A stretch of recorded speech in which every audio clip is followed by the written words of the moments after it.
and welcome to Airtricity League TV. I'm Nicola McGeady, and joining me this week to discuss all the fixtures, as always, it's the fabulous Leon Blanche. Leon, you're looking smashing in your purple today. Thank you very much, it brings out my more feminine side, I believe. Indeed it does, but anyway, first game, Bray versus Dundalk. Yes. Dundalk, of course, the outsiders at 5-2. Well, they are the outsiders, Nicola, but like, you know, you're from Dundalk, yet you do follow Donegal and GAA, complete load of nonsense. But looking at this Airtricity game, Katie Taylor could be going back to Bray with a gold medal wrapped around her neck, and please God she does. She's fighting tomorrow, which will be when this comes up at 5 o'clock, so I hope to God she wins it. Bray at home are a difficult proposition. Dundalk have drawn 3 out of their last 4 games, and I think here the value might be in the draw at 23-10. I wouldn't be fancying Bray at even money, although Jason Byrne, what a player he is, what a career he's had. He played for Dundalk, he's played for Bows, he's played everywhere and he scored goals.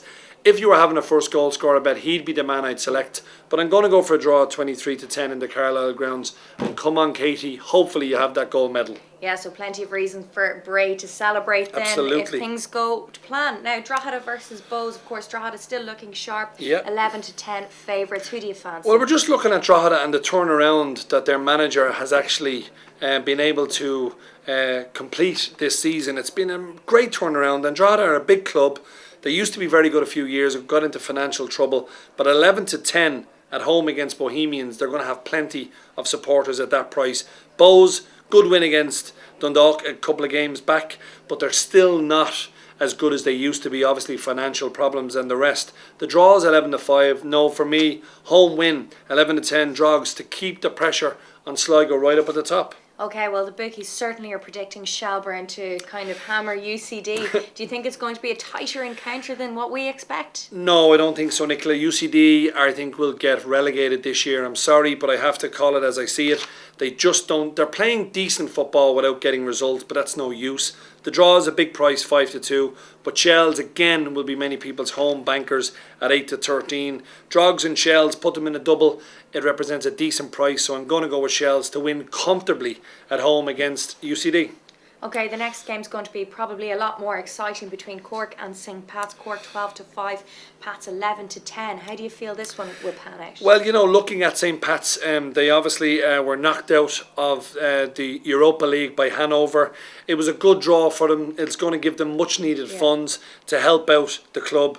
But this is not a game you want after getting knocked out of Europe to travel down to Cork. So Cork are 12-5. Pats are 11-10. The draw is also 11-5. I don't know, Nicola. This is a really tough one to call. I think I'll probably sit on the fence and go with 11-5 the draw, because Pats have had a lot of travelling in Europe. They don't have the biggest squad. So for me, a draw, 11-5. Well, I'm going to ask you to get off the fence in the next one, probably the most exciting game of the weekend, Shamrock Rovers versus Sligo. Very tight in the betting. How do you feel this one's going to go? It is tight in the betting. Sligo got knocked out of the League Cup semi-final, so they won't be too happy with that. But Shamrock Rovers have had a tricky season. They're into the final of the League Cup, so that'll give them a bit of confidence going into the game. They're 5-4. Sligo 21-10. The draw again at 11-5. I know you said get off the fence, but do I fancy Rovers at 5-4 to beat Sligo? It's quite short. If they had been a little bit bigger, maybe I would have been tempted. But Sligo at 21-10, I'm actually going to go for an away victory here. I'm going to get off the fence, go with Sligo. They are the best team in the league. Mark Quigley to score the winning goal. Sligo 21-10 to claim all 3 points. So, Mr. Blanche, expecting a couple of upsets this weekend. Yeah. And plenty of value for money there if you are having a punt.